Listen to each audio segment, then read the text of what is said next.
So when I worked at my university, I worked in a number of different departments. One in particular was our recruitment office, where I got to interact with prospective students and applicants from all across the globe and talk to them about the university I went to and encourage them to apply and also address any questions that they had. Now, as a super involved student, my sort of narrative or the story I shared with a lot of the students was my involvement. It was the extracurriculars I was involved in, it was the clubs that I joined, it was the experiences that I had, and the events that I went to, and all the different aspects of the student experience, some of which I've talked about in other videos. Not only that, but I also shared the stories of other friends that I met throughout my undergrad and the extracurriculars they got involved in. The idea behind this was to kind of paint a picture about what an engaged student was on campus, or at least what an engaged student looked like on campus, to get them to think about what that experience would be for them if they chose my university or even if they went to any university. It comes from my own personal experiences, but knowing students who have only gone to class and that's really it,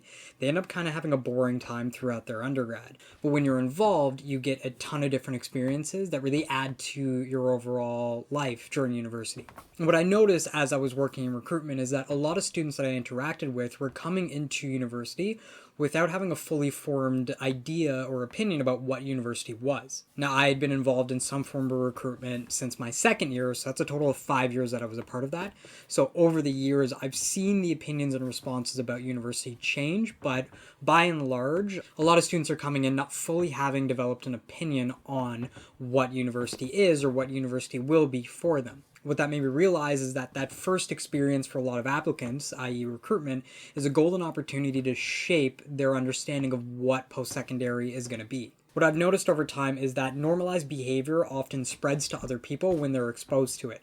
If people see somebody doing something on a regular basis, or multiple people doing something, or an authority figure or somebody they trust doing something, they're more likely to mimic that behavior. Basically, if something is a given, less people question it. Now, like I said, I was involved in our recruitment for a number of years, so I got to meet students that I toured or interacted with over social media, and over time I saw students mention that because of the stories that they heard from me, they wanted to get involved when they got to university, and they did. They told me about the clubs that they joined, the varsity sports that they tried out for, or the part-time jobs that they'd gone for on campus. So I really got to see what that impact was. And what that made me realize is that in terms of recruitment, highlighting these stories and really painting a picture of what an engaged student is or what an engaged student looks like is really important for the development of student leaders on campuses. In a way, recruitment can play a really important role in the development of future leaders as they go throughout the recruitment process. And yes, the programs are important, and in a way, the programs are integral to the development of student leaders, but there's also all the other aspects of engagement on campus that are really important to highlight.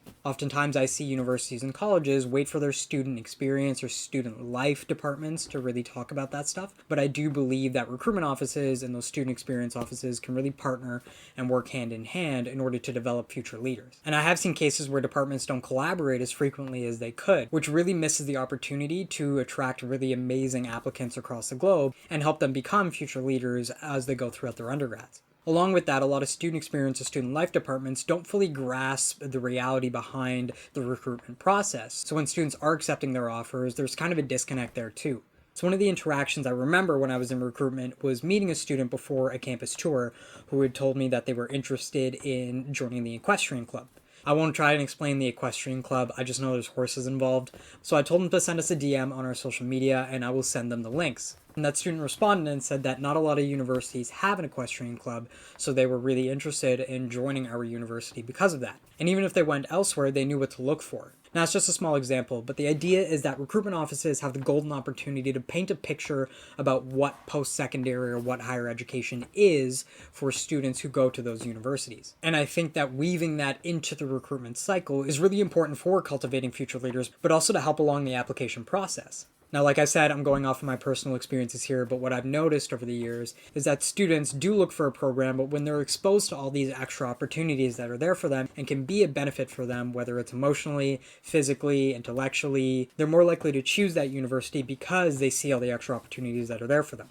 So I think that's something that universities and colleges can think about, is a sort of connection between the different aspects of the student experience with the recruitment cycle and really create this cohesive strategy there. And over time, I think we'll start seeing more engaged, invested students and inevitably more student leaders. So that's something to keep in mind. Also, I'm wearing a beanie because I live in an older house, as you can tell by the wooden walls. and it's starting to get cold. I have a heater on over there, but that can only do so much. So those are my thoughts on the relationship between recruitment and student experience, and how recruitment can really help cultivate future leaders by not only attracting students who would be engaged or involved on campus, but also to shape the narrative about what higher education is. So if you liked this video, give it a thumbs up. If you hated the video, give it a thumbs down. Either way, let me know what you think. Other than that, thank you for tuning in, and we will see you in the next video. Take care.